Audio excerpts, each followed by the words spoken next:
Today we're talking about Carly Ryan, the MySpace murder that happened in Australia. Carly lived with her mother, Sonia Ryan. Carly Ryan was using the MySpace app and vampirefreaks.com at the time. Carly became friends with Brandon Kane. He said that he was born in Texas and he was a teenager. He also claimed to be living in Melbourne, Australia. Brandon said that he was a musician, telling Carly he had the same type of music taste as she did. Eventually, Ryan had conversations that moved from Freaks.com, MySpace, to actually talking on the phone. And this is quoted from a news article. So in January 2007, Gary Francis Newman, also known as Brandon, as what he liked to call himself, he travelled to Melbourne, impersonating as Shane, Brandon's father. And the purpose of this was to give Carly lingerie and a nurse's outfit. After meeting her mother, he was then allowed to attend Carly's 15th birthday party. Now, I need to tell you something. He was a 50-year-old man attending a 15-year-old's party. That's just gross. And he was allowed to stay the night at their home. After a shopping trip together, Newman's increasingly erratic and possessive behaviour at the party, along with the inappropriate physical advances, he even laid on Carly's bed while she slept in the bed. Sonia, which is Carly's mother, asked him to leave the following morning. Her mother began to monitor her daughter's internet a lot more closely after that. When I first heard about this, I was thinking to myself, oh, okay. But now that I didn't understand because I was so young, because I was only a couple of years older than her and I didn't fully understand it. But now that I'm a parent myself, I sort of thought, all you did was tell him to leave. He was being possessive and weird to your daughter all that day. And then he slept in the same bed as her, which, if any person is in my home that I know where they're sleeping the whole night. Now, later on, I sort of put it down to she didn't really understand, or I don't know, but I just always found that weird to me. But the mother did go on to do charities in the daughter's name, and yeah, it just never sat right with me, that part. I mean, I get it that you told him to leave the next day, but he would have been ripped out of my house that night. It wouldn't have even got to that, because I certainly would have done something to him with all the inappropriate shit he was doing to her all that day. Yeah, no, sir. But I'm not her, and I don't know the full situation. And this article might have got some things somewhat twisted, I'm not sure, but I certainly would have been ripping him out by his face. But anyway. So later on the 15th of February, Carly left her house from an apparent sleepover with friends, but after not returning the next day, the police were notified. The next morning at the Horseshoe Bay in Port Elliot, Carly's battered and dishevelled body was found floating face down in shallow water. Attempts to revive her failed. Her autopsy revealed 19 separate injuries, with 6 to 8 of them being blows to the head, and the cause of death was a combination of facial trauma, smothering and drowning. It was also revealed cannabinoids in Carly's bloodstream and beach sand in her esophagus. Investigators examined the footage which was shown Carly in Port Elliot on the February the 19th, and the company of the 2 men. She was last seen alive by a witness at the beach at 9:30 p.m. It's also, I just want to let you guys know that Gary Francis Newman, He was born 1956. He also had the alias of Brendan Kane. They also found 200 other aliases of him. He is currently serving a life sentence. Can I just let you know, he has got 3 children himself. Now, being a 56-year-old man, those children indeed would be, I'm presuming, older than 15. How would he like it if somebody went to his 15-year-old child, because he had 3 of them, and did indecent things to them? And he had at least 2 victims. It's just wild to me that somebody can do that when they have 3 children of their own. By the police interrogation, they found out there was a pale blue vehicle because the 2 men on the footage detained by police. Mornington Peninsula, which is located in Victoria. A raid happened 11 days after the murder, which led to the arrest of Newman's younger son. At the time, the computer revealed Newman was still using the Kane name. Newman kept a notebook. In it was 200 online aliases that he used and the other criminal attempts at grooming in Australia and also internationally. He took this shit internationally. Not only did he have 200 aliases to better his attempts at grooming young children, he also took this shit internationally. Newman's trial, he eventually denied, at first he denied meeting Carly at all, but on January 21st, 2010, a non-parole period of 29 years. Newman's adopted son was a minor at the time, and he was also a witness to the killing of Carly Ryan. But he was cleared of all charges and his identity was suppressed by the court. He was 17 years old, okay? 17 years old. In a lot of cases, we all say that 17 is old enough to know better, but obviously not in this case. So what happened? Did the father drag him down the beach to watch? Did the 17-year-old help? Was the 17-year-old forced to help? Was the 17-year-old just forced to stand there? Or was he a willing participant? We'll never know that because apparently it's all been suppressed by the court. So we never get to know any of this shit. This is ridiculous to me.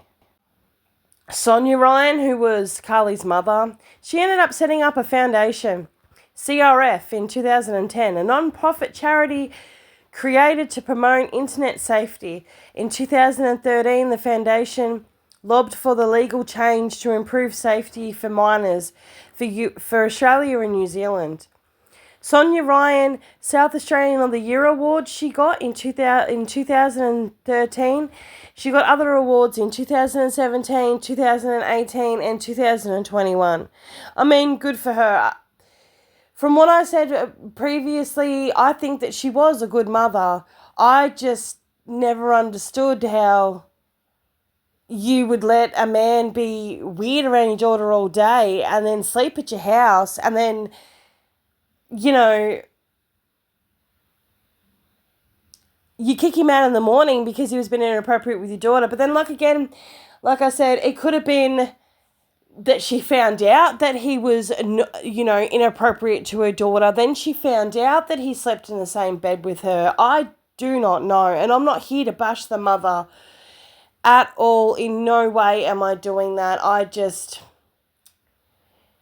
wouldn't let a man that I don't know off the internet who's pretending to be the father of the new boyfriend that you've never met sleep over at a house. That's just weird to me. But then there's a lot of people are very trusting these days, I suppose. But we'll just reflect on Carly for a second. Carly was born the 31st of January 1992. Carly died the 20th of February 2007. She was only 15 years old in Port Elliot, South Australia. Her cause of death was murder by assault, suffocation and drowning. And she was a student in high school. Now, all this tragedy could have been stopped. I mean, I mean, I see, like, my parents, like, my mum used to stand over me like a hawk. She used to just be like, who are you talking to? What are you doing? And I used to just think, leave me alone. Like, I want to do what I want to do. I'm allowed to do what I want to do and blah, blah, blah. You know, I'm glad that Carly's mother took a stance after Carly had died and did all these things. I'm glad that she did that. I'm glad that when she first got an inkling that this guy was a freaking weirdo, that she was monitoring her daughter's, you know, internet usage and who she was talking to and what she was doing. And then that mother didn't realise that when she let Carly go for a sleepover, she was being shifty and she actually wasn't going to the sleepover at all. She was actually meeting that guy. But when you think about it, like, Carly, why were you meeting that guy? The dad slept next to you. You've obviously freaked out about it, and then you told your mother about it. And then, you know, he was being weird to you. He bought the lingerie that was meant to be the son's. I mean, as well, you know, she could have heard the voice of the younger one and thought, okay, I'll put up with the creepy dad and I'll go and I'll see them and all this kind of stuff. She goes to the beach, she visits them, and then this horrible thing happens. And I'm not just basing my opinion around the fact that I'm just this nasty person that thinks that the mother's at fault, because I certainly do not think that. I think that the mother just had really no idea that this kind of stuff happened and it would happen to her daughter. I mean, in the morning, she did the right thing by kicking his ass out the door. I agree with that. I think that the mother, Sonia, will spend the rest of her life regretting that she didn't do something sooner, and I feel so sorry for her for that. The loss of a child would be unimaginable. I've never had to lose it, and I hope that I never have to, and I hope that any of my friends never have to. And I do feel so sorry for Sonia Ryan. I mean, this pedo piece of shit preyed upon her daughter, preyed upon, well, what seems like he had 200 aliases. So who knows how many people he actually preyed upon. And in 2007, a lot of these pedophiles were going to libraries under false names and, you know, talking to different girls online. And he had a book with the 200 aliases that he would use. So who knows what internet place or cafe or wherever he went to use these things. So who knows how many actual victims that hadn't actually been murdered were out there, you know. And it's sad too, because they actually attempted to revive Carly at the beach. Could you imagine being the officers and the ambulance crew and bystanders that went down there to see Carly to try and help her, and they couldn't revive her? Being a 15-year-old girl and watching these two men attack you. I mean, like, I don't even know if the son attacked her. We can never prove that, but it's just weird to me that son was there. Like, obviously he was there as a luring tool to get her to, you know, come to the beach and talk to him and walk with him and go into the darkness with him and whatnot. But it's always haunted me, and I always want to know what this 17-year-old boy at the time thought, because you know what? I was the same age at the time. And if my dad, and if I was a boy, and my dad took me to a beach and he murdered someone in front of me, I certainly wouldn't have helped. I would have ran. I would have tried to take her with me. I was a 17-year-old at that time, and I know that I wouldn't have let that happen. I would have tried. There would have been marks all over me from trying to defend him from hurting that girl. And I can say that with my full chest, because I would not have let that happen. This case has always stuck to me like glue, because I was that age at that time. I know people that were there, that were that same age at that time, and, you know, they would not have let that happen. Like, I would have copped a lot to try and save her. And I'm not shifting blame from this 50-year-old disgusting pedophile either. I'm not trying to do that. I just think that there's more to it, that there's something else to it. I mean, again, in the autopsy, 8 different blows to the head. How many times does a 17-year-old have to watch bang? 1, bang. 2, bang. 3, bang. 4, bang. 5, bang. 6, bang. 7, bang. 8. You watched 8 times as your adopted father hit this woman in the head. He's either traumatized for life, or he had something to do with it, or he helped. And it was a combination of facial trauma, smothering and drowning. Do you know how long it takes to drown somebody? I mean, if you got 8 blows to the head, was it 8 blows to the head before she was drowned? Or was she drowned first, then 8 blows? Or was it a combination of all 3? Either way, that was a horrific death and a horrific thing to go through. She had sand in her esophagus, which means she drowned. That's what that means. It's like if you're in a fire and you don't have soot and shit down your throat, then, it's the same type of thing. Investigators, with the footage of the 2 men, the reason why it was, okay, I'm going to tell you something. The reason why everybody was saying it was 2 men, it wasn't 2 men. It was this 17-year-old boy who was just as tall as this 50-year-old psychopathic predator. He looked like a man. So if he looked like a man at the time, that's even worse. What was his mentality like? From everything that I've been digging around in, he didn't have Asperger's. He didn't have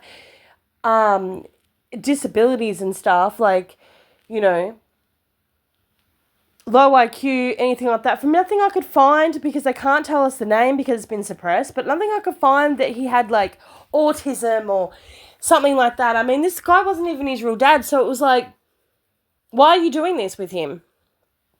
I have such a different opinion on this than a lot of other people.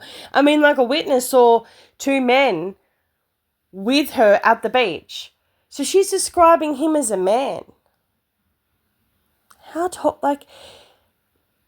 do you know what I'm trying to say?